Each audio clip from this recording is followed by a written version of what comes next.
Ok, ¿alguna otra pregunta? ¿Alguien fue al coloquio el jueves? Que hablaba Ronald sobre, ¿qué era? Fibrados de Higgs y, ¿cómo era? Fibrados vectoriales. No, ¿alguien fue? Sí, pero Bueno, yo estoy sin hablar Sí. también de las superficies de Riemann. Superficie de Riemann y fibrados vectoriales. Sí, estuvo un poco, ¿cómo lo decimos sin que suene feo? Estuvo un poco fuera del alcance. Yo creo que yo les prometí que fueran, aunque no entendieran. Yo creo que yo no entendí mucho tampoco. Pero bueno, tal vez no se desmotiven a seguir asistiendo a los coloquios. Inclusive, ¿verdad? La, la motivación es que el próximo lo doy yo. Entonces, ahí les dejo la invitación de este jueves en 8. Voy a dar el coloquio sobre el teorema, así se llama, yo no sé, el teorema 15 y el teorema 290. Entonces, ahí les dejo la invitación. Esa charla sí va a ser muy, muy accesible. Y creo que interesante inclusive para ustedes, porque van a ver muchísimas matrices, ¿verdad? Vamos a hablar sobre cosas que se pueden representar de forma matricial. Entonces, bueno, creo que es muy acorde a lo que hemos estado estudiando. Entonces, ahí les dejo la invitación. Ahí después Santiago posiblemente les pase la invitación oficial. Ok, entonces ahí les dejo eso. ¿Qué les iba a decir? No, creo que ya eso es todo lo que les iba a contar. Bueno, no sé, ¿tienen alguna otra pregunta, tal vez de la materia, aparte de polinomios?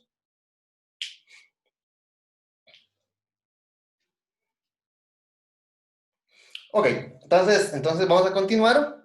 La clase anterior empezamos a hablar sobre polinomios con coeficientes en un cuerpo.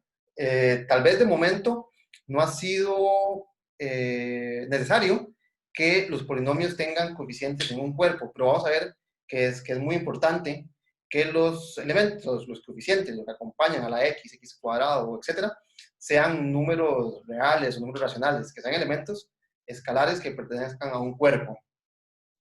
Y en particular vamos a probar este teorema que está en la pizarra, que es el algoritmo de la división euclidia en el anillo de polinomios con coeficientes de un cuerpo. Y lo que dice es que, bueno, tengo un anillo, yo puedo multiplicar, pero raramente voy a poder dividir. Es la misma situación que ocurre en Z. En Z yo puedo sumar, puedo restar, puedo multiplicar, pero raramente voy a poder dividir. Lo que sí puedo hacer es dividir con residuo. Entonces, si admitimos residuos eh, que van a ser más pequeños que el divisor, entonces existe una forma de expresar todo elemento como combinación o múltiplo de un dividendo más un residuo. Y fundamental en esto que acaba de decir es el concepto o la noción de tamaño. Si digo si digo que el residuo tiene que ser más pequeño que el divisor, entonces tengo que tener una forma de medir quién es más grande que otro. En los números enteros, en Z, ese tamaño es el valor absoluto, es la distancia de un objeto ubicado en una recta real respecto del origen. Bueno, ese concepto no lo podemos extender de forma natural a los polinomios. Todo lo que tenemos que es definir otra forma de medir tamaños. Y en la clase anterior definimos el concepto de grado de un polinomio y vamos a medir polinomios respecto de su grado. ¿Verdad? El grado, recordemos, es la potencia más grande que aparece en el polinomio. Un polinomio es una combinación lineal de potencias de x, una combinación finita de potencias de x. Entonces, el grado es la potencia más grande que aparece en esa expresión, acompañada de un elemento no cero. Uno siempre puede ponerle potencias más grandes acompañadas de cero, pero eso no tiene ningún sentido. Entonces, el grado es el entero, el número natural más pequeño que aparece, el número natural más grande que aparece como potencia en la expansión, en la combinación lineal de potencias de x de un elemento de este anillo. Y entonces, bueno, aquí está, ese es el enunciado. Siempre yo puedo expresar dados dos elementos, uno de los cuales es distinto de cero. Ese G va a ser el papel del divisor. Entonces, la división por cero no está definida en ningún anillo. Y entonces dice que ocurren dos cosas. Yo siempre puedo expresar un elemento como múltiplo de ese G más un residuo. Ese residuo puede ser cero, en cuyo caso la división es exacta. Eso diría que F es igual a G por Q, en cuyo caso Q, bueno, en este caso G divide a F, es un divisor de F. Pero esa situación es muy, dados F y G, esa situación básicamente no va a ocurrir.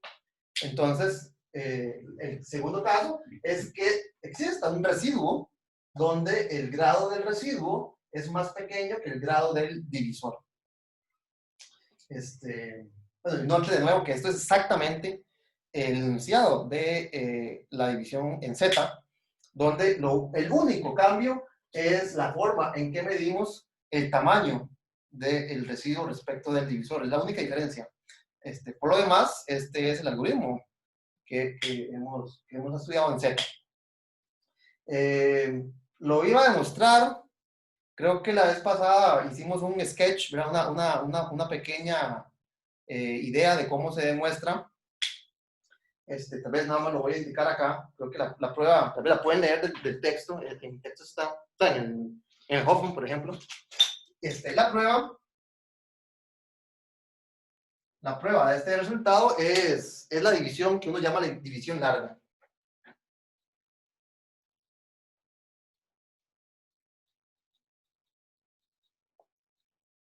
División larga, que si ustedes lo piensan, es exactamente la misma división en Z. Si ustedes quieren dividir, no sé, voy a inventar aquí el número 1575, lo quieren dividir entre 37, acá voy a inventar esos números, uno lo que va haciendo es tomando de izquierda a derecha, es decir, de las unidades más grandes, las más pequeñas, el número de veces que el divisor cabe en, por ejemplo, la potencia 10. Uno lo que hace es que escribe esto como 1 por 10 a la 3 más 5 por 10 al cuadrado más 7 por 10 más 5 por 1. 1575 se expresa como una combinación de potencias de 10. Y cuando uno divide este número entre cualquier otro, entre 37, lo que va haciendo es que se fija cuántas veces cabe 37 en 1000. Multiplica, resta y suma. Y al nuevo dividendo, que va a ser un número que va a empezar con algo 10 al cuadrado, o sea, va a ser una centena, se fija cuántas veces cabe 37 en ese nuevo divisor y lo coloca acá.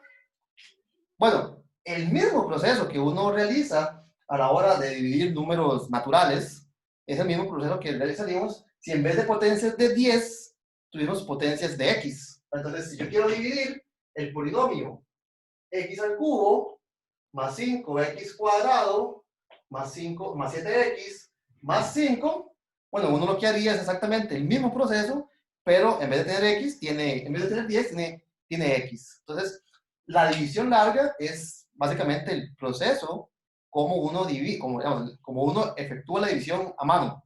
Entonces, tal vez para no enredar mucho la clase, voy a omitir la prueba. Tal vez ahora les paso la referencia donde pueden leer la demostración, pero en realidad es simplemente formalizar el concepto de división larga en general, ¿verdad? No en Z, lo manejamos bastante bien. En este caso, básicamente la única diferencia es reemplazar las potencias de 10 por potencias de X.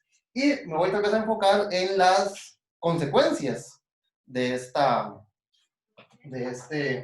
teorema. ¿No tiene alguna pregunta?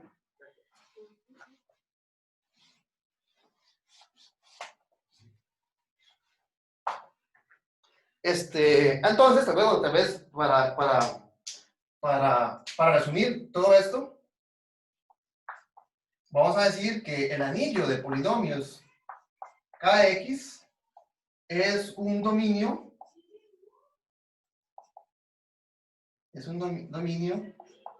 euclidio. Entonces, ¿qué significa ser un dominio euclidio? Bueno, hay dos palabras.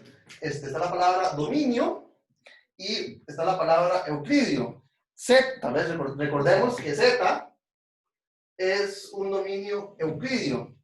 ¿Alguien recuerda qué significa el adjetivo? ¿Es un adjetivo? Bueno, ¿qué significa la palabra dominio en este contexto?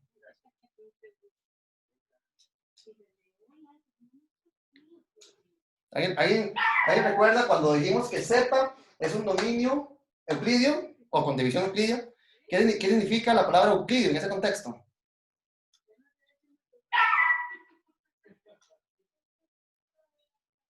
¿Nadie recuerda? La palabra dominio en ese contexto significa que no tiene divisores de cero. Entonces, dominio en ese contexto quiere decir que no tiene divisores de cero. En Z, usted no puede multiplicar dos elementos distintos de cero y obtener cero. Dicho en otras palabras, si el producto de A por B es cero, es porque A es cero o porque B es cero. Entonces Z no posee divisores de cero.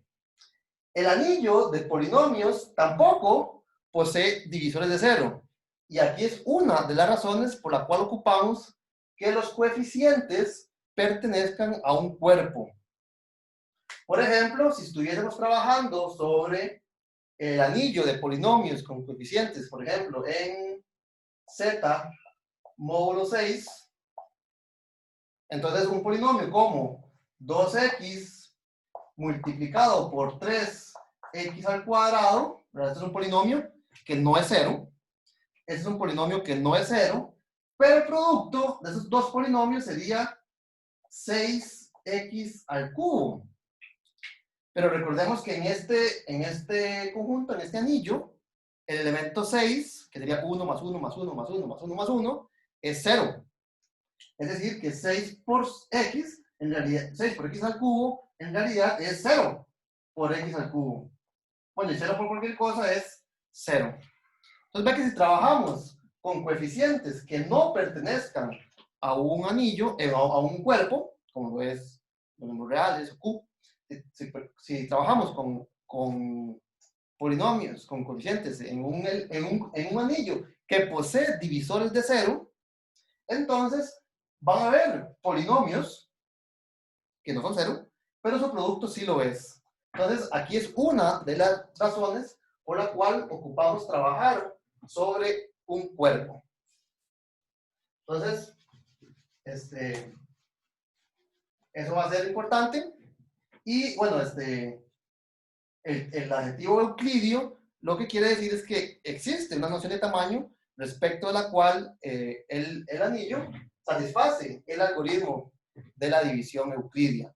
Entonces, dicho de otra manera, aquí lo puse en resumido, pero vamos, dicho de otra manera, lo que podemos decir es que el anillo de polinomios con coeficientes de un cuerpo es un anillo sin divisores de cero en donde existe un algoritmo de la división euclidia. Entonces, creo que queda más resumido de esta manera.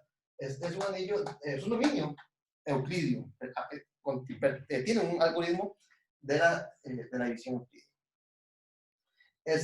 Otro punto donde es importante que el anillo de polinomios tenga coeficientes sobre un cuerpo es a la hora de realizar la división en sí. ¿Verdad? Pues si ustedes tuviesen, por ejemplo, el polinomio 3x cuadrado más 2x más 1 y lo quieren dividir por, no sé, 7x más 3, estoy inventando polinomios al azar. Si ustedes quisieran dividir estos dos polinomios, entre bueno, ¿cuál sería el primer término en esta división? ¿Cuántas veces cabe 7x en 3x cuadrado? Cabe, ¿cuántos serían? Sería x multiplicado por ¿Cómo sería? 3 séptimos. Bueno, a la hora de llevar a cabo la división larga, el primer término en el cociente sería 3 séptimos de x, ¿verdad? Para que cuando ustedes multipliquen y sumen, para cancelar este 3x cuadrado, bueno, es necesario colocar aquí un 3 séptimos entre x. En particular, es importante que los coeficientes todos los coeficientes posean inversos multiplicativos. En este caso, ocupamos el inverso multiplicativo de 7. ¿Por qué? Porque el coeficiente principal, lo que acompaña a la potencia de mayor grado, en este caso es un 7. Entonces, para poder dividir, ocupamos ser capaces también de dividir por 7. Entonces, aquí, a la hora de llevar a cabo la demostración del algoritmo de la división euclidia mediante división larga, va a ser necesario poder dividir entre los coeficientes del polinomio divisor. Y por lo tanto, para poder considerar todos los polinomios como G, para que G sea arbitrario, va a ser necesario poder, entonces, que todos los elementos, todos los coeficientes posibles tengan un inverso multiplicativo. Es decir, que ocupamos que los coeficientes pertenezcan a un cuerpo. Entonces, la hipótesis de que estamos trabajando sobre un cuerpo es importante. Vamos a ver en particular una de las consecuencias del algoritmo de la división euclidia, que es el teorema del factor, que el teorema del factor básicamente no es verdadero.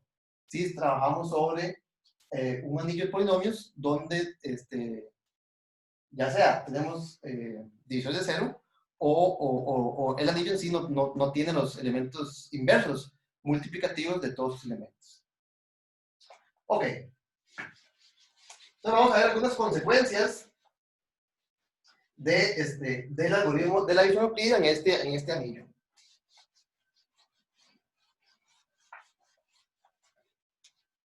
Bueno, si ustedes recuerdan, cuando estudiamos Z y el algoritmo de la división euclídea en Z, nosotros probamos varias cosas, varias consecuencias del algoritmo de la división euclídea. En particular, ustedes en la tarea 1 probaron que si ustedes tienen un subconjunto de Z, que es cerrado bajo suma y absorbente para la multiplicación, entonces era de cierta forma. Entonces vamos a considerar ese mismo resultado ahora en este contexto del anillo de polinomios. Entonces, si tenemos un subconjunto, en este caso del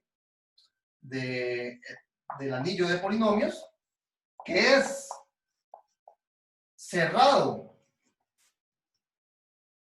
bajo suma, eso quiere decir que si tomo dos elementos que pertenezcan a ese subconjunto, la suma también pertenece a ese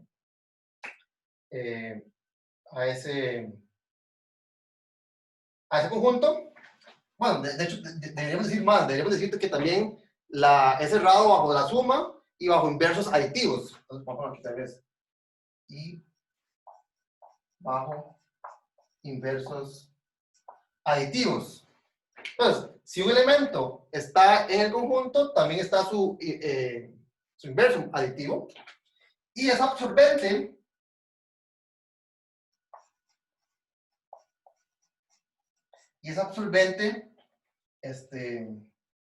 respecto de la multiplicación. Entonces, en este anillo, yo puedo sumar, y lo que estoy diciendo es que este conjunto básicamente es un subgrupo aditivo, es un conjunto que respecto a la operación de suma satisface las mismas propiedades que satisface el conjunto de polinomios, es decir, que la suma de dos elementos pertenece a este conjunto y el elemento inverso pertenece al inverso aditivo, pertenece también a ese conjunto, y que es absorbente respecto al producto. Eso quiere decir que si yo multiplico cualquier elemento de kx por un elemento de este subconjunto, entonces lo trae hacia adentro. Entonces, como ejemplo, ¿verdad? En el anillo de los enteros, ¿verdad? Yo puedo sumar y puedo multiplicar, ¿Quién sería un ejemplo de un conjunto con estas dos propiedades? Por ejemplo, tome I, el conjunto de los números pares, que voy a denotar por 2z. Entonces, el conjunto de los números pares es cerrado bajo suma. Si yo agarro un número par y le sumo otro número par, la suma es un número par. El inverso aditivo de un número par es un número par. Entonces, el conjunto de números pares es cerrado bajo suma y bajo los inversos aditivos. Ahora, vea que es absorbente respecto del producto. Si ustedes agarran cualquier elemento de Z y lo multiplican por un número par, el producto es un número par. Entonces, este subconjunto absorbe bajo la multiplicación todos los elementos de Z. Entonces, otro ejemplo podría ser entonces, para no ir muy lejos, todos los múltiplos de 3. Si ustedes suman dos múltiplos de 3, la suma es otra vez un múltiplo de 3. El inverso aditivo de un múltiplo de 3 es un múltiplo de 3. Y si ustedes multiplican cualquier múltiplo de 3 por cualquier número entero, el resultado sigue siendo un múltiplo de 3.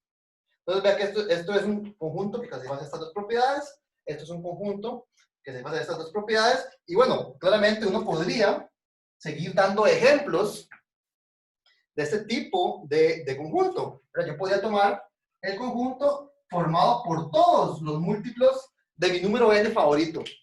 Entonces, si ustedes agarran n igual a 75, entonces está considerando todos los múltiplos de 75. Y de nuevo, es fácil ver que todos los múltiplos de 75 forman un conjunto que es cerrado bajo sumas, posee los inversos aditivos de sus elementos y absorbe respecto del producto.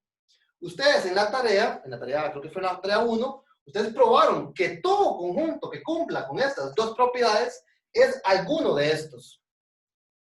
¿Verdad? Ustedes probaron la tarea que en Z, todo conjunto que sea cerrado bajo suma y cerrado, absorbente bajo el producto, tienen que ser los múltiplos de un número natural, de un número fijo. Entonces vamos a probar en este contexto que lo mismo ocurre en el anillo de polinomios. Vamos a probar que entonces I es de la forma F por G, donde G pertenece al anillo de polinomios para algún G. Para algún F. Pero entonces sería el análogo al resultado que ustedes probaron en la tarea. Si lo escribo como lo escribí aquí, y sería los múltiplos, de F.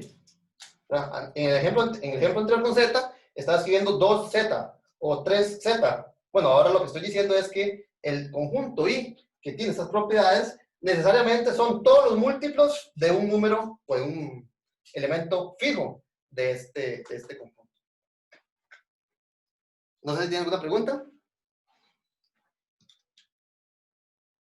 A un conjunto que cumpla con estas dos propiedades se le llama un ideal. Esa es la razón de haber utilizado la letra I. Un conjunto, en general, de un anillo, voy a llamarlo R o A por anillo. Si yo tengo un subconjunto de un anillo, es decir, puedo sumar y puedo multiplicar, que es cerrado bajo sumas, posee los inversos aditivos de sus elementos y es absorbente respecto al producto, se le llama un ideal.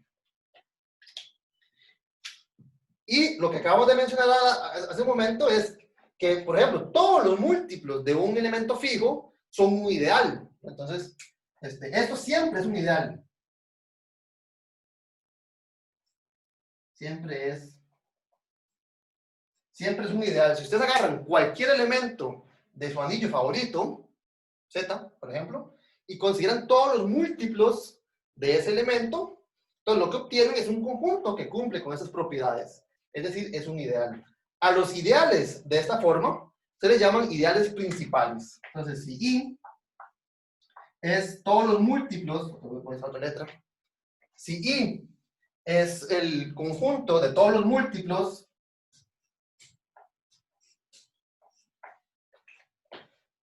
aquí estoy denotando como A, digamos, A, piensen de nuevo como A, Z. Entonces, si aquí pongo Z, sería Z multiplicado por A. Entonces, 2 por Z, 3 por Z, 4 por Z. Todos los múltiplos de un elemento fijo del anillo Z o el anillo de polinomios.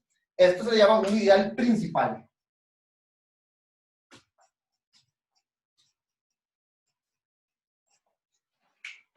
Lo pueden pensar, tal vez abusando de la notación, como que es el conjunto generado por A. Si lo pensamos tal vez en el contexto de espacios vectoriales, ¿qué sería si tengo un espacio vectorial V y dentro escojo un elemento V pequeña? Si yo considero el subespacio generado por ese elemento V, ¿qué sería? Serían todas las sumas de múltiplos de V. Bueno, pero es que en este caso, sumas de múltiplos de V es un múltiplo de V. Es decir, que esto sería todos los elementos de la forma A por V, donde A es un elemento del cuerpo.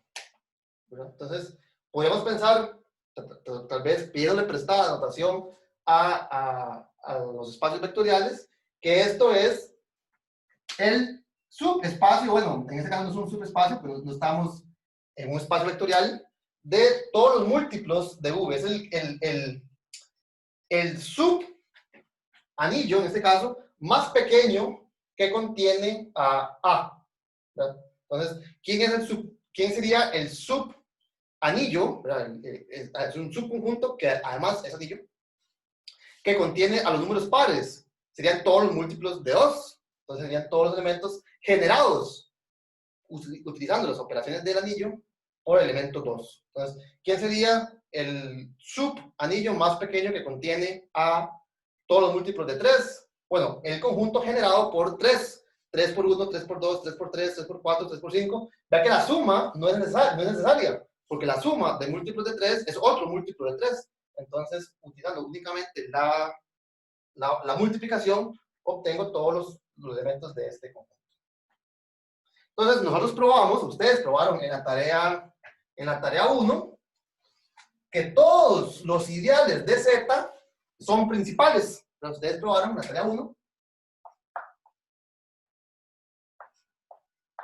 que todos los ideales de Z son principales. ¿Verdad? Dicho de nuevo, en otras palabras, lo que quiere decir es que todo conjunto cerrado bajo suma y absorbente bajo el producto, ¿verdad? Lo que dice es la frase ideal, es eso, un conjunto cerrado bajo sumas y absorbente por el producto, es principal. ¿Qué quiere decir que sea principal?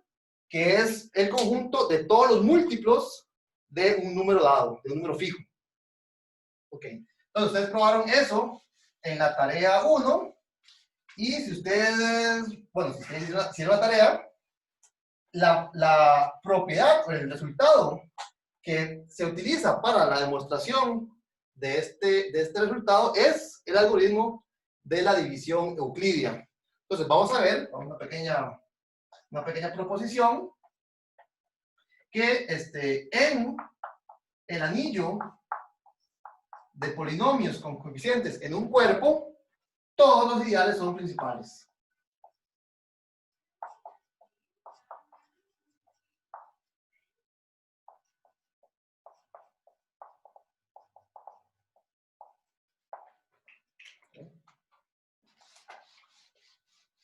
Entonces vamos a probar utilizando el algoritmo de la división en el anillo de polinomios que todos los ideales de este anillo son principales.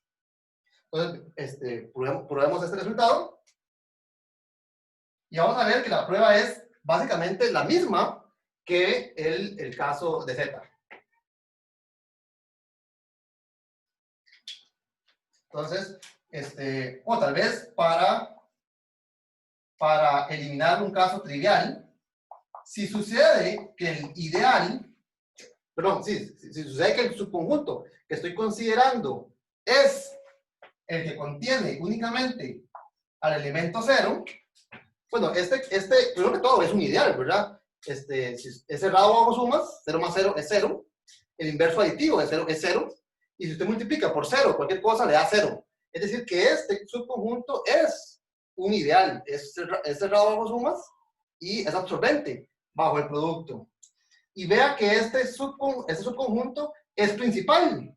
¿Qué quiere decir que sea principal? Que es generado por un elemento. Es decir, que sus elementos son todos múltiplos de un elemento fijo. Bueno, en este caso es trivial, porque los elementos de este conjunto todos son múltiplos de 0.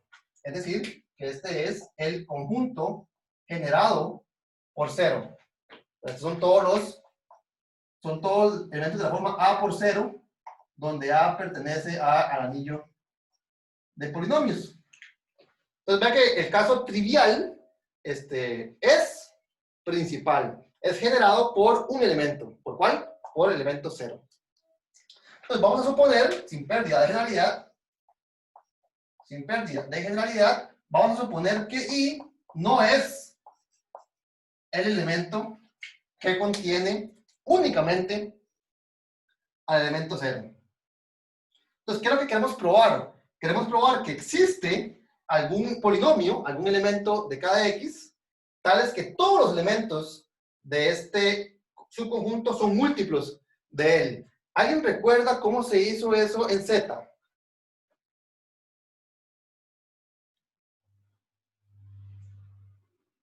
¿Alguien recuerda la tarea 1? ¿Cómo fue que hicimos la prueba de este teorema en Z?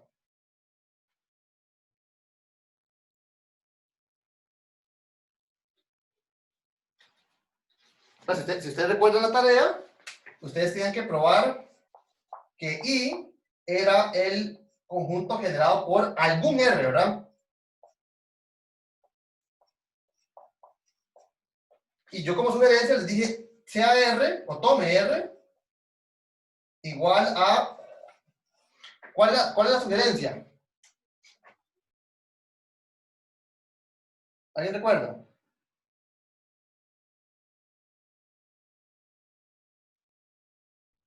Intersección N como el primer elemento. Ok, la sugerencia era tomar a R como el elemento más pequeño, voy a poner en términos de tamaño, no de orden, como el elemento más pequeño que pertenecía a I, claramente, ¿verdad? Si I va a ser generado por R, es decir, va a ser todos los múltiplos de R, entonces claramente R va a ser R por 1. Entonces R, el mismo, el generador, tiene que ser un elemento de I. Y después, bueno, como I en general es un subconjunto de Z, lo que hacíamos para poder utilizar el principio del buen orden era tomar la intersección con los números naturales. Entonces, lo que hacíamos era tomar el elemento más pequeño que pertenezca a esta intersección. Entonces, aquí hay un concepto de tamaño. La estoy diciendo, tome el más pequeño que pertenece a este conjunto. Bueno, y entonces ustedes demostraban que este R, que es un elemento de I, genera todo el ideal. Todos los elementos de I son un múltiplo de ese elemento fijo que ustedes escogieron. Entonces, ahora, ¿cómo podríamos en este contexto tomar al generador de este subconjunto? ¿Cuál sería un buen candidato para tomar como el más pequeño? ¿Qué sería lo que tenemos que hacer acá?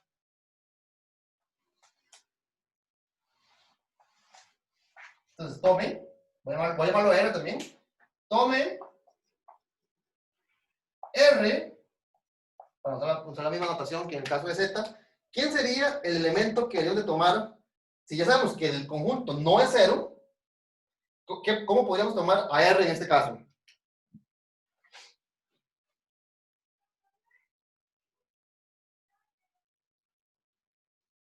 Bueno, ¿cómo es que estamos midiendo el tamaño? ¿Qué querría decir pequeño en este contexto?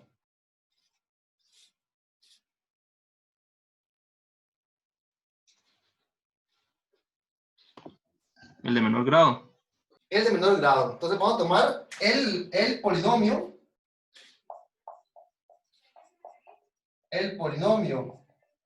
de i. Ya dijimos que i no es 0. Entonces i tiene elementos distintos de 0. Y todos los elementos distintos de 0 tienen algún grado distinto de menos infinito. Entonces tome el polinomio de i de menor grado. Ahora, esta definición, así como está, no es una buena definición. Vea que, por ejemplo, si el polinomio, o sea, si yo escogí, por ejemplo, x cuadrado más 1, digamos que, por ejemplo, este polinomio, todos los polinomios en el conjunto y tienen grado 2, 3, 4. Entonces, digamos que uno de ellos es x cuadrado más 1. Este polinomio podría ser mi r. Sin embargo, vea que este otro también es un polinomio de grado 2, que ya dijimos era el menor en este ejemplo. Entonces, vea que si yo no especifico más, la definición estaría mal hecha. Porque si x cuadrado más 1 pertenece a i, como es cerrado, bueno, absorbente, bajo producto, si yo agarro este x cuadrado más 1 y lo multiplico por 3, ese elemento también va a estar en el ideal. Entonces, solo especificar el grado no va a ser suficiente.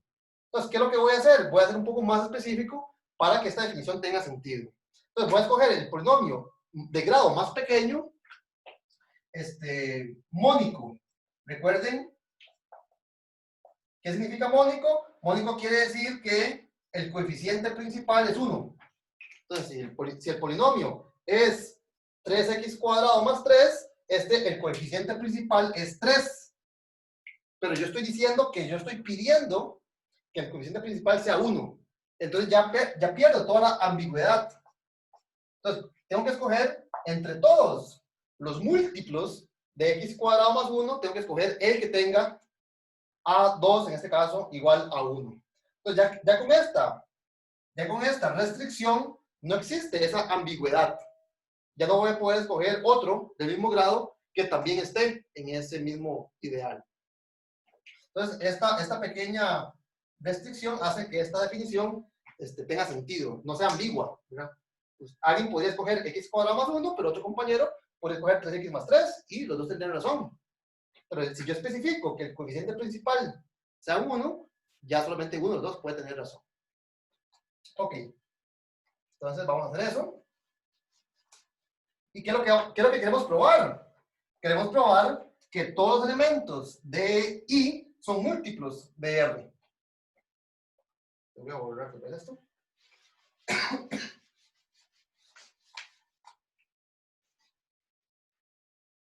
Entonces, queremos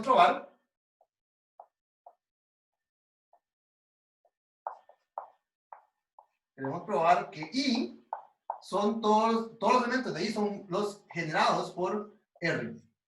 Entonces, es decir, que todos los elementos de I son múltiplos de R. Hay una inclusión, aquí tengo una igualdad entre conjuntos. Entonces, tengo que probar la inclusión y la inclusión en el sentido contrario. Hay una de las dos que es trivial. ¿Cuál es? Hay dos inclusiones, ¿verdad? Hay que probar que I es un subconjunto del ideal generado por R, es decir, de todos los múltiplos de R, y por otra parte, que todos los múltiplos de R pertenecen a I. ¿Cuál de estas dos es completamente trivial?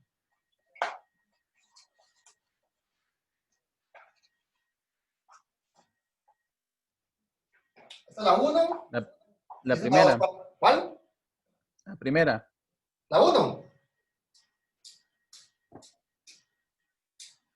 Esta es la No, trivial. segundo.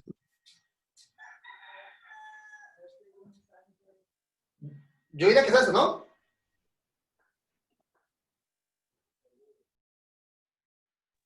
¿Qué dicen ustedes? La 2. La 2. Esto lo que me está diciendo es que todos los múltiplos de R pertenecen a I. Y aquí lo que me está diciendo es que todos los elementos de I son múltiplos de R. Esto es más fuerte, en general, ¿no? Entonces, esta es la trivial. Pero, bueno, ¿por qué es trivial? Ah, usted preguntó la trivial. Sí, la trivial. Ah, yo escuché la no trivial. Bueno, entonces en ese caso, Perdón. esta es la trivial, ¿verdad? Vea que R, por definición, es el elemento de menor grado mónico que pertenece ahí. En particular, R pertenece ahí. Y el conjunto I es absorbente bajo productos. Eso quiere decir que si ustedes toman cualquier otro elemento del anillo y lo multiplican por R, este elemento va a pertenecer al ideal. ¿Verdad? Esta es una propiedad que usamos para definir ahí. Es absorbente bajo el producto. Entonces, yo tomo cualquier elemento y lo multiplico por cualquier elemento de I, el producto pertenece a I. En particular, si multiplico por R, el producto pertenece a I. Entonces, todos los múltiplos de R, eso me está diciendo que todos los múltiplos de R, que son los elementos de este conjunto, también pertenecen a I.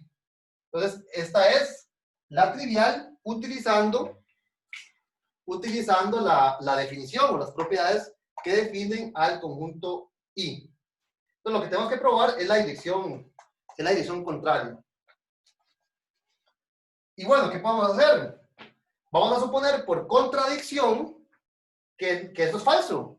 ¿Qué quiere decir que esto sea falso? Entonces, mira, por contradicción,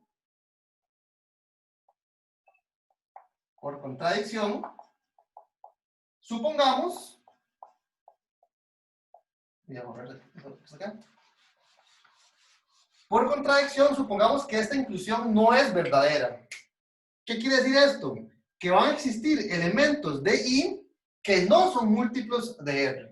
Pues supongo que existe algún elemento, llamémoslo F, que pertenece que pertenece a I, que no es múltiplo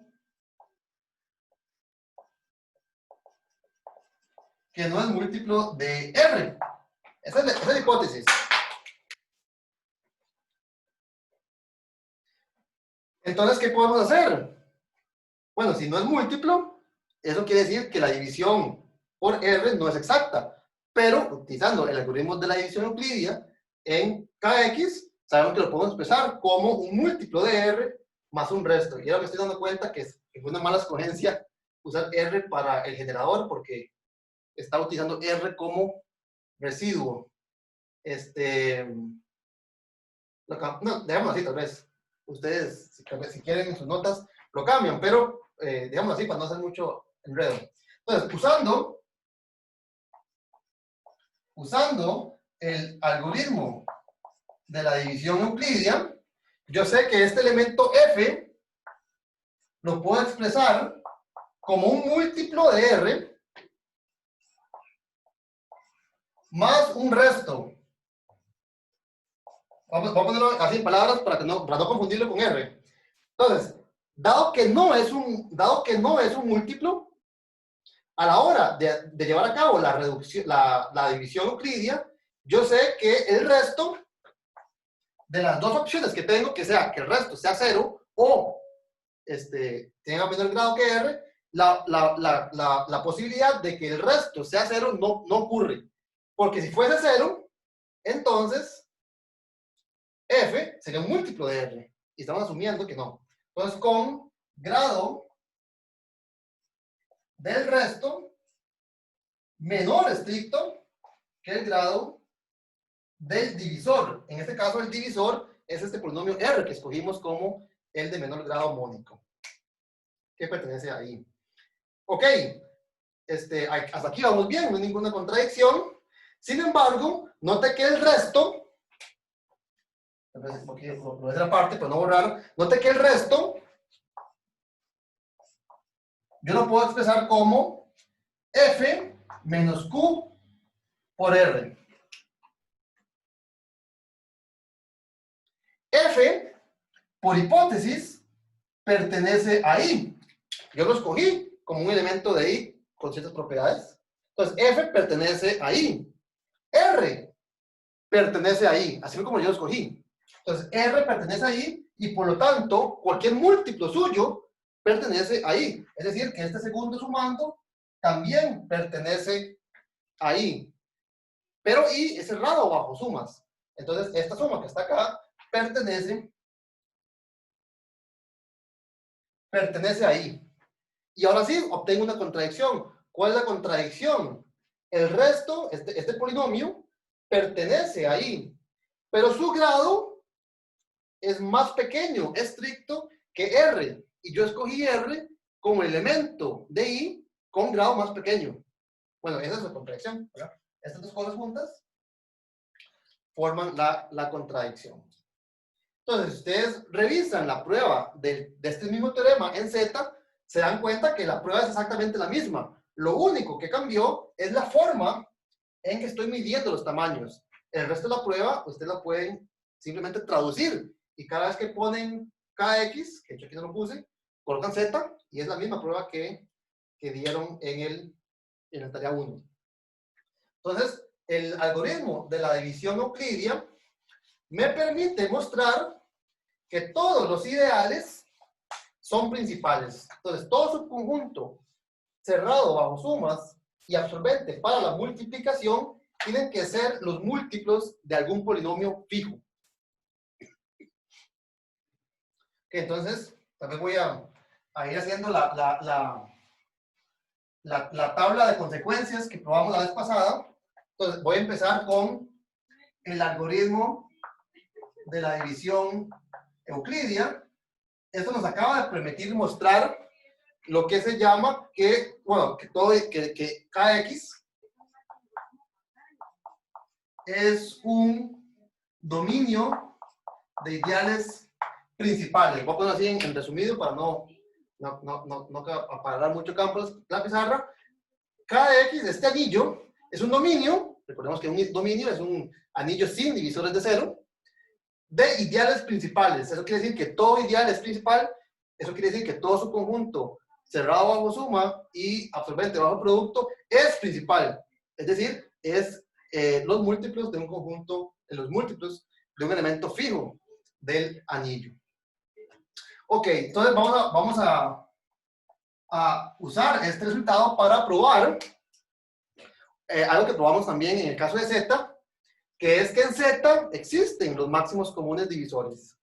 Entonces, en el anillo K de X existen los máximos comunes divisores.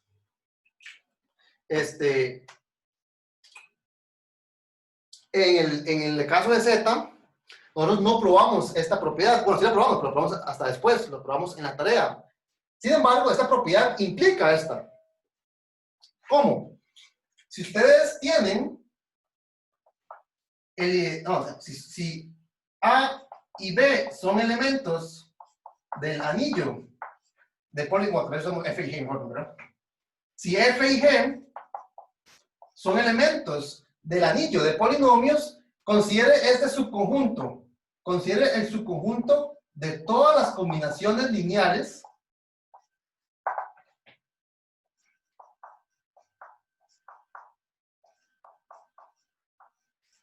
considere el subconjunto de todas las combinaciones lineales que se pueden formar usando a F y a G. Esto sería, tal vez usando la misma notación que antes, el conjunto generado por F y por G. Como ejercicio, muestre que I es un ideal. Si usted suma dos elementos de esta forma, obtiene un elemento de esta forma. El inverso aditivo de una suma de esta forma es otra suma de esta forma. Si usted multiplica cualquier elemento de cada X por una suma de esta forma, obtiene otro elemento de esta forma. Es decir, que I es un ideal. Bueno, esto lo hago como ejercicio, si alguien no lo ve inmediatamente. ¿Y qué acabamos de probar acerca de todos los ideales de este anillo? Bueno, todos los ideales son principales. Es decir, que para este en particular existe algún elemento, llamémoslo D, tal en el anillo de polinomios. Existe un elemento en el anillo de polinomios tal que este ideal generado por F y por G, es decir, todas esas combinaciones lineales, son el mismo que los generados por un único elemento. Pero esto es lo que dice que sea principal, que todo ideal es el conjunto de los múltiplos de algún elemento fijo. Bueno, y como ejercicio,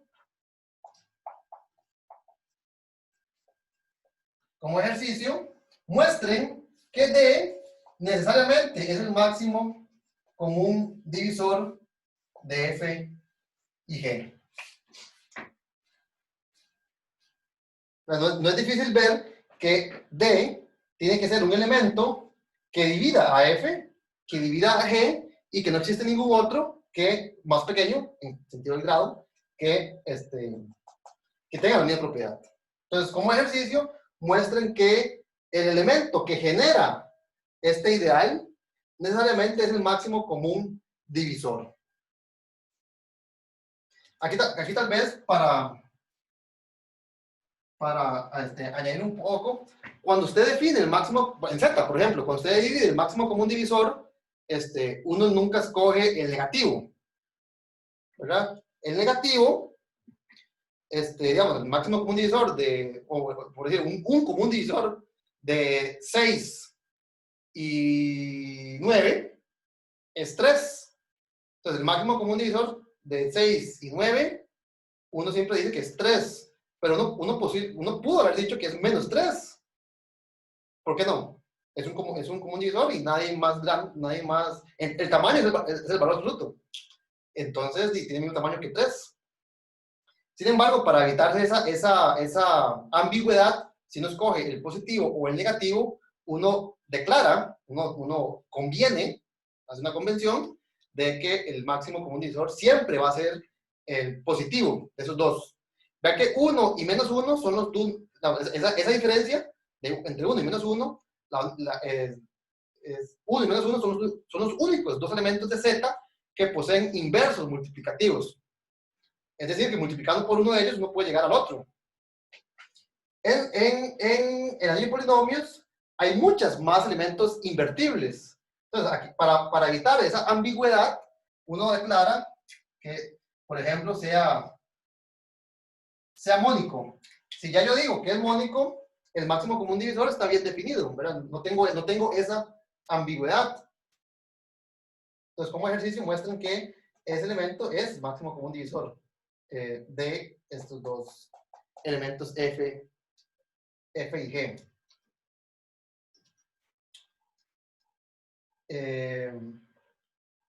Voy a poner aquí en esta misma implicación.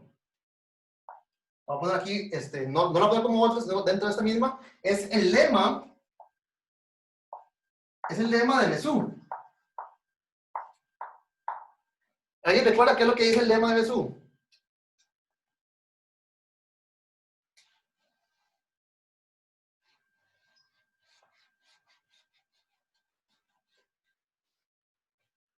El lema de Mesú dice que el máximo común divisor de dos enteros es una combinación lineal de ellos.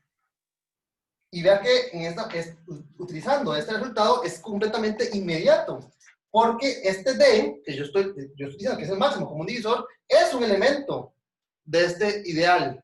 En particular, tiene que ser una combinación lineal de F y de G, y por lo tanto existe una combinación lineal de F y de G que me da D, donde D sería el máximo común divisor. En la práctica, ¿cómo uno encuentra el D? O en particular, ¿cómo encuentra esa combinación lineal? Bueno, hacemos, como hicimos en Z, divisiones consecutivas, hasta encontrar un residuo que sea 0. Es decir, hasta un momento en que la división sea exacta. Y eso, si yo me devuelvo en esa cadena de divisiones consecutivas, puedo entonces expresar el máximo común divisor como una combinación lineal de los elementos que le dieron origen. Ok. Entonces, ¿qué más? Probamos el lema de Mesú. ¿Qué más probamos?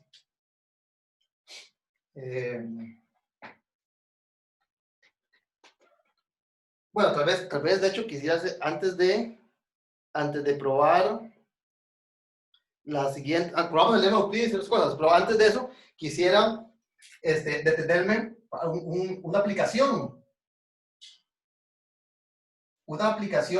de este resultado.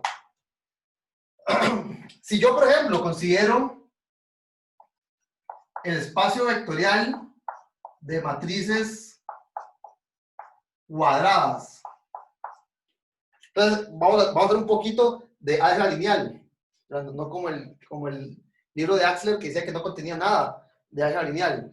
¿Qué pasa si yo considero el espacio vectorial de matrices cuadradas? Este espacio vectorial, pues es un espacio vectorial, la puedo sumar y puedo multiplicar por escalares. Pero además, si las matrices son cuadradas, yo siempre las puedo multiplicar entre sí. Entonces, en particular, si yo tengo un elemento de V, tengo una matriz cuadrada de V, tiene sentido considerar A cuadrado, por ejemplo, A al cubo, etcétera. Yo puedo multiplicar un elemento de V por A, por A, por A, por A, por A, etcétera. Entonces tiene sentido formar potencias de A.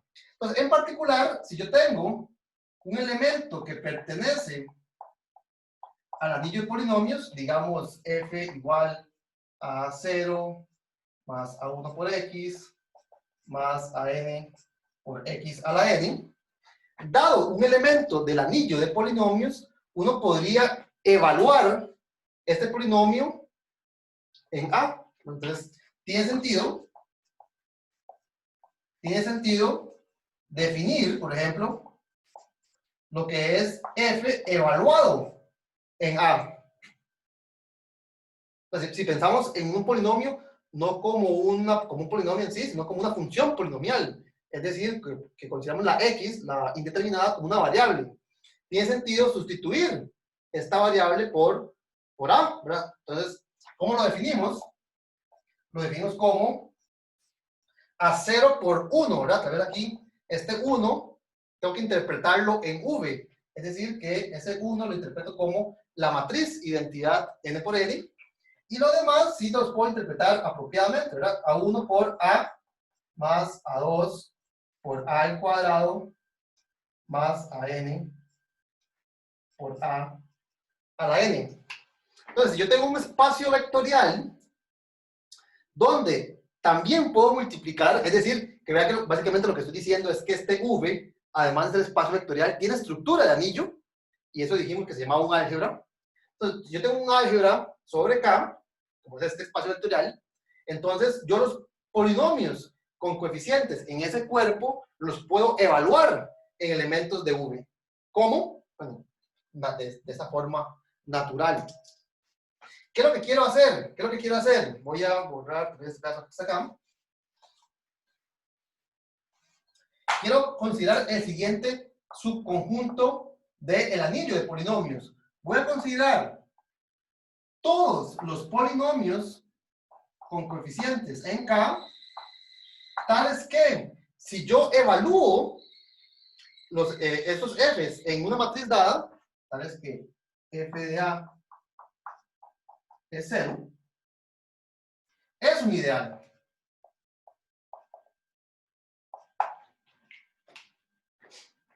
Si A es dada,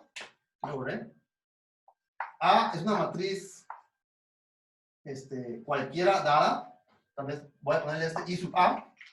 Si en el espacio vectorial de polinomios escojo una matriz fija, puedo considerar todos los polinomios con coeficientes en K que a la hora de evaluarlos en A den 0.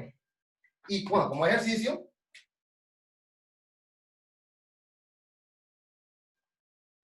es un ejercicio bastante trivial. Si ustedes suman dos polinomios que evaluados en A da 0, la suma también da 0.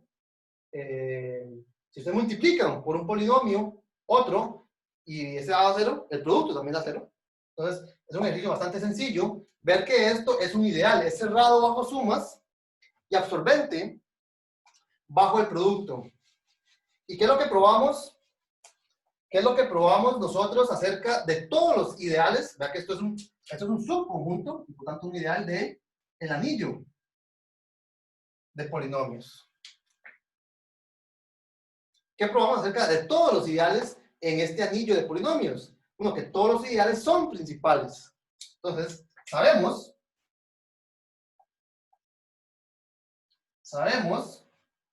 que existe un polinomio, voy a llamarlo M sub A, un polinomio con coeficientes en K, tal que el ideal que yo acabo de definir, ¿verdad? Todos los polinomios que se anulan en A, es generado por un único polinomio.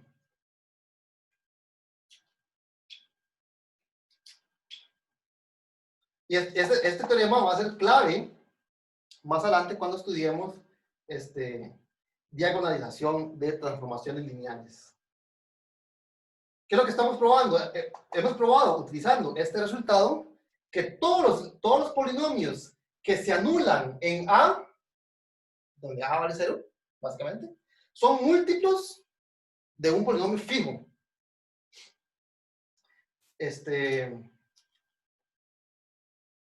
Tal vez algo que no dije, para poder afirmar esto, eso que está acá, hace falta probar algo muy importante. Hace falta justificar un hecho muy importante. No sé si alguien se da cuenta de algo que no dije, pero que tendría que decir. ¿Quién me asegura a mí que este conjunto no sea el conjunto vacío? Un ideal, por definición, no es vacío. Porque si es cerrado bajo sumas y posee los elementos inversos, posee el elemento 0.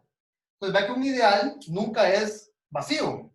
Entonces, para poder aplicar este resultado que probamos acá, este conjunto debería ser un ideal, pero en particular debería ser no vacío. Entonces, ¿será posible que ese conjunto sea igual que vacío? Entonces, veamos que la respuesta es no. Y bueno, honestamente, probar que esto no es vacío es uno de mis resultados favoritos de álgebra lineal. Aquí oramos. Veamos esto. Ay, eso no quiero ver. Veamos la definición, no importa.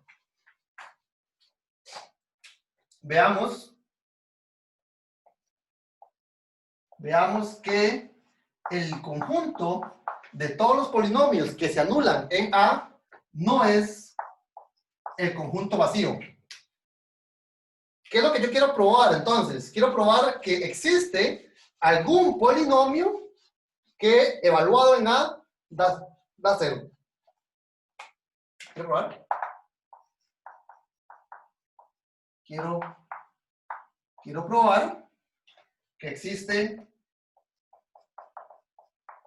algún f distinto de 0 tal que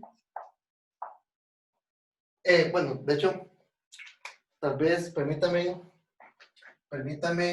y me corrijo un segundo. Vea que el polinomio 0, si usted lo evalúa en A, da 0. Piénsenlo como la función constante 0. Entonces, si ustedes evalúan el polinomio 0 en A, da 0. Eso quiere decir que el polinomio 0 siempre pertenece a I sub A. Entonces, nunca es vacío, porque el 0 siempre pertenece a ese subconjunto. Sin embargo, lo que yo quiero probar, que tal vez no fui lo suficientemente específico, es que existe un polinomio que genera a ese ideal. En particular, si el único polinomio fuese 0, el generador es 0. Pero yo quiero probar que existe un elemento no 0 que pertenece a ese conjunto. Y por lo tanto, todos los demás son múltiplos de él. Entonces, aquí lo que quiero probar, tal vez, perdón por el lapsus, y a veces es un poco difícil diferenciar entre 0 y vacío, porque como que ambos son triviales en este contexto. Pero aquí lo que yo quiero probar es que el ideal no es únicamente el polinomio cero. Es lo que quiero probar. No que no es vacío, porque nunca lo es, ¿verdad? Porque siempre es cero, pertenecen.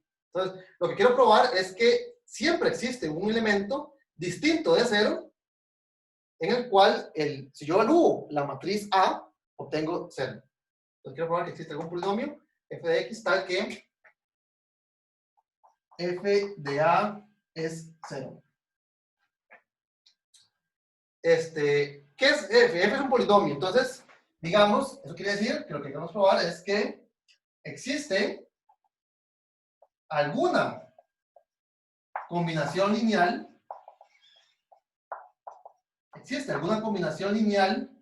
digamos, a sub 0 multiplicado por la identidad, más a sub 1 multiplicado por a, más a sub 2 multiplicado por x cuadrado, etcétera, más a sub n multiplicado por, no voy a poner n aquí porque ya n lo usé para otra cosa, voy a poner a sub n mayúscula, a la n igual a la matriz 0. Es decir, que esto sería, ¿verdad? F de A. Y lo que quiero probar es que yo puedo escoger F que sea distinto de 0. Es decir, que alguno de los A's, a sub 0, a sub 1, a sub 2, etc., es distinto de 0.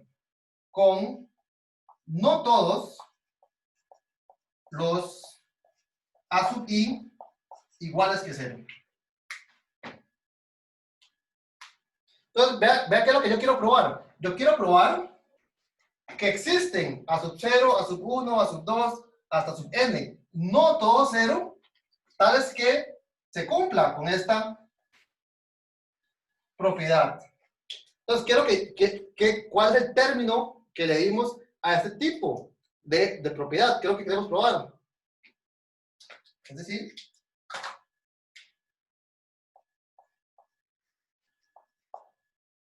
¿cómo le llamamos nosotros a este tipo de propiedad? Linealmente dependiente. Correcto, gracias. Es decir, lo que queremos probar es que el conjunto que contiene a la identidad, a la matriz a la matriz A cuadrado, hasta a la n, para algún n que no es especificado, ¿verdad? Es linealmente dependiente. Yo realmente, si yo quiero encontrar un polinomio que al evaluarlo en A de 0, bueno, eso lo puedo decir diciendo que este subconjunto, este es un subconjunto del espacio vectorial V de matrices cuadradas,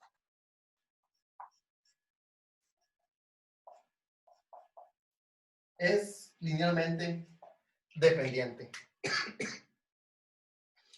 Ok, entonces quiero probar que si yo considero el subconjunto formado por las potencias de A, para alguna potencia, ¿verdad? Aquí no he especificado quién es este n mayúscula, ese conjunto siempre va a ser linealmente dependiente.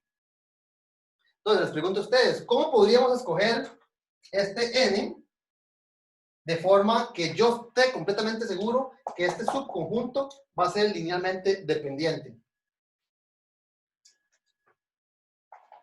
Entonces basta tomar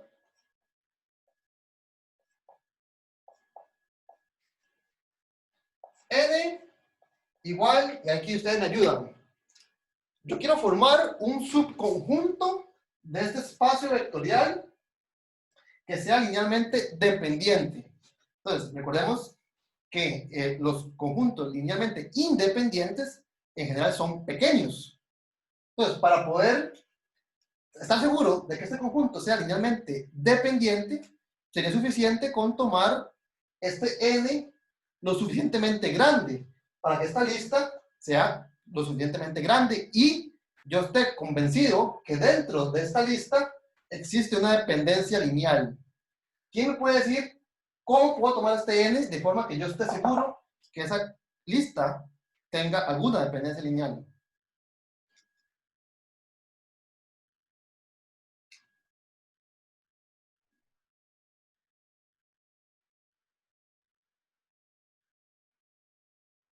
digan, no, tal vez pueden decir números aleatorios y vemos si están bien o no. ¿Qué podemos tomar como n mayúscula?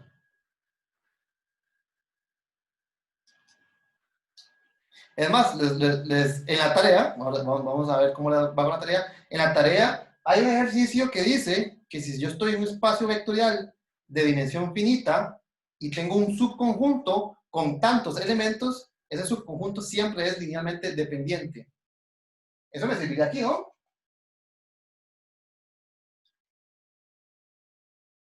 ¿Qué es lo que dice el ejercicio de la tarea?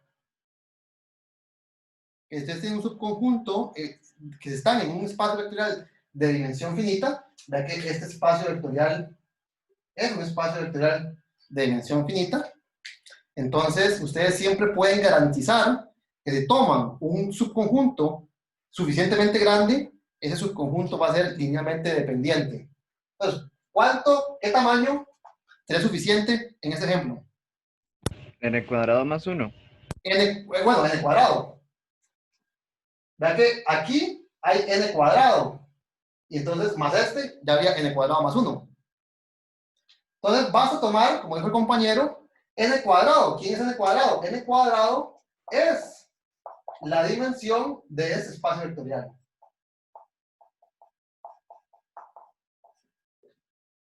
Entonces, si yo tomo n, la potencia que estoy considerando acá, como n, como la dimensión de ese espacio vectorial, dado que aquí tengo a la 0, ¿verdad? Esto lo ponemos así como a la 0. Entonces, este subconjunto que está acá tiene n cuadrado más 1 elementos. Y por lo tanto, necesariamente es linealmente dependiente. Entonces, si a esto lo llamo, ¿cómo le llamamos? C. Entonces, C es linealmente dependiente. ¿Por qué? Porque tiene más elementos que el número máximo de elementos linealmente independientes. El número máximo de elementos linealmente independientes en un espacio vectorial de dimensión n es n. Y aquí tengo más. Por lo tanto, en este subconjunto necesariamente hay alguna dependencia lineal. Alguna dependencia lineal no trivial. Es decir, que alguno de estos coeficientes no puede ser 0. Es decir, que no todos los a sub i son 0.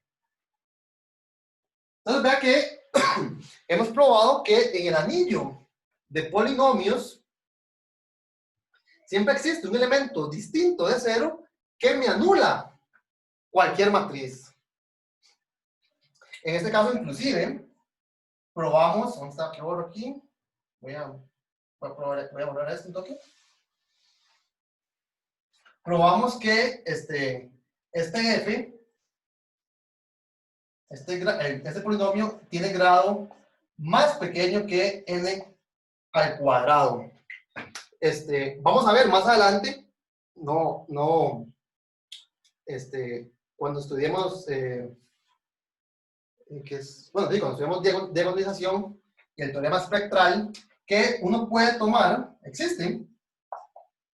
puede tomar el grado de f menor que n. Es decir, esta prueba me garantiza que exista alguno. Y en general, ese que construyo de esta manera va a tener grado menor o igual que n al cuadrado. Sin embargo, vamos a ver que esta cota es muy grande. Uno siempre lo puede obtener con grado menor que n. Y si ustedes recuerdan el ejercicio creo que fue el examen, ustedes probaron que si A es una matriz 2×2, ABCD, esta matriz siempre satisface una ecuación cuadrática, es decir, con n igual a 2, que es a cuadrado menos a más d por a, más ad menos bc por la identidad igual 0. Es decir, que para una matriz cuadrada 2×2, uno puede tomar f igual a x al cuadrado menos a más d por x menos ad más d. Entonces, este resultado, ¿verdad? Utilizando el hecho de que todo subconjunto de las matrices cuadradas 2 por 2 de tamaño 5 posee alguna dependencia lineal, yo podría encontrar un polinomio de grado 5 o menor, pero ustedes en el examen probaron que con n igual a 2 es suficiente. Entonces, siempre existe un polinomio cuadrático que se encarga de anular esta matriz. Entonces, la cuota, en este caso, que acabamos de demostrar que existe, sería 4. Sin embargo, siempre se puede lograr con n igual, con el grado igual n. En este caso, n es igual a 2. Eso lo vamos a ver más adelante. ¿Qué es? 11 y 23. Bueno, creo que voy a terminar ya. Nada más voy a terminar diciendo lo siguiente. Vean que lo que probamos en el caso de matrices, lo puedo extender a cualquier espacio vectorial de dimensión finita. Lo puedo extender a cualquier espacio vectorial de dimensión finita con estructura de anillo.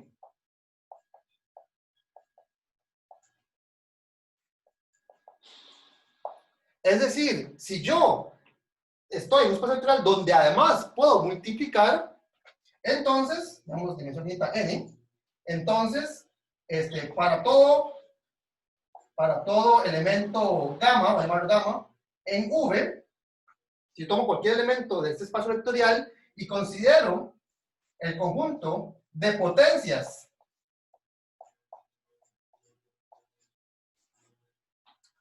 si yo considero el conjunto de potencias de ese elemento gamma, gamma a la 0, gamma a la 1, gamma a la 2, gamma elevado a la dimensión del espacio, este conjunto siempre va a ser linealmente dependiente.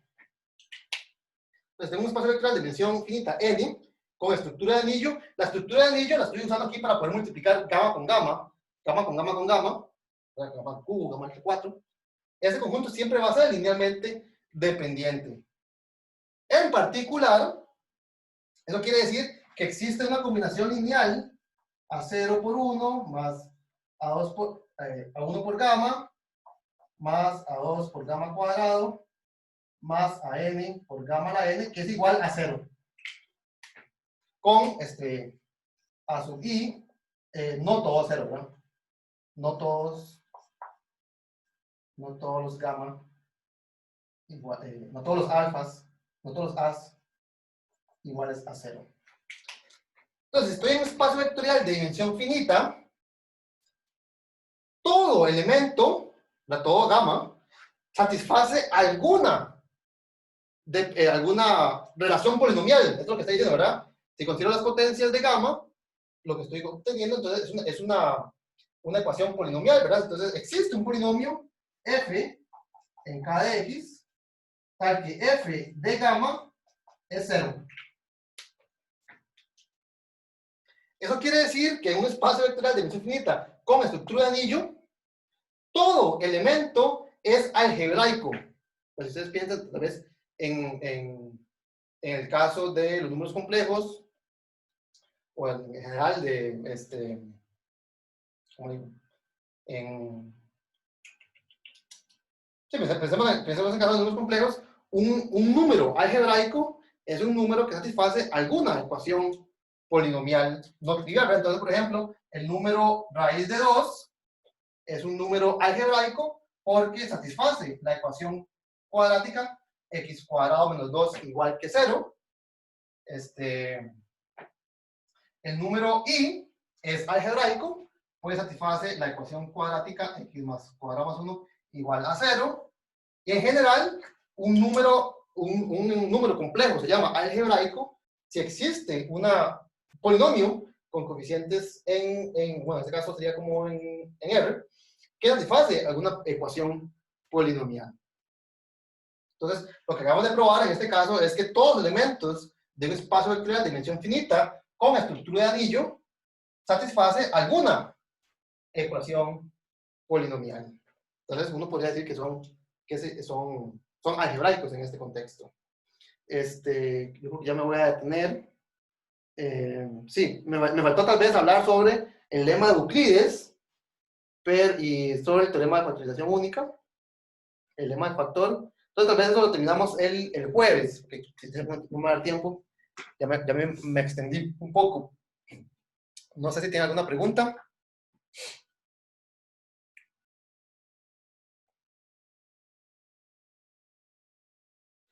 Estamos entonces.